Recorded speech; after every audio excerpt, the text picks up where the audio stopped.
Now, my method essentially regards terrorist events as composites.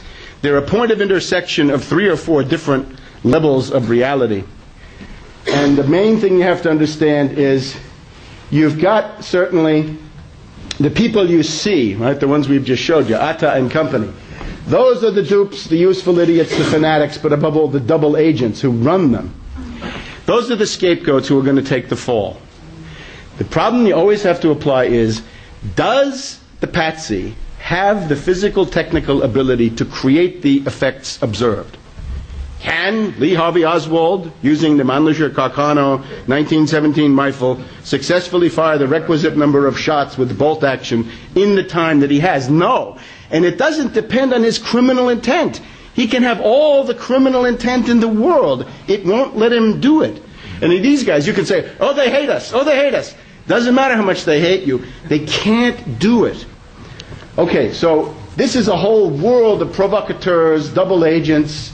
This is sort of the wormy underside of FBI, CIA, NSA, the rest of them. You've also got to look for moles, government officials loyal to a private network. This is important. They don't follow the chain of command, even. They're certainly not loyal to a constitution, but they're rather loyal to a clique. It's ultimately in Wall Street, but it's also senior government officials, generals, and people like this. Those are the moles. They also have to organize the cover-up. The moles have to make sure that nobody interferes with the patsies before the fact.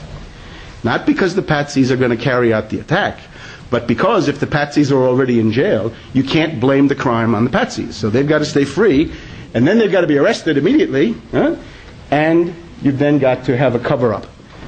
And then you have professional killers. There's got to be a role in this for, I believe, a privatized command center. There's got to be a role for assassins. In other words, people like the people who really killed Kennedy, coming into town, getting out of town. Patsies love attention. They love to get on TV. Again, Oswald gets on TV, gets on the radio, gets noticed. Atta, same thing, right? Always fighting with people, abrasive. Then the professional killers who don't say anything. They come in, shoot, leave. They're not ideologues in the same sense. They're not interested in popping off in public. Before we leave, just a privatized command center. Again, outside, I believe, certainly not Dick Cheney.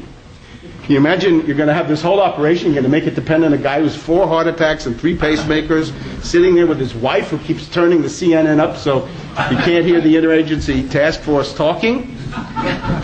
And the whole thing doesn't work without the brainwashed world of the controlled corporate media. Okay? And that's state-sponsored false flag terrorism, because the thing says we're Al-Qaeda, and they're not Al-Qaeda. They're a branch of CIA and MI6.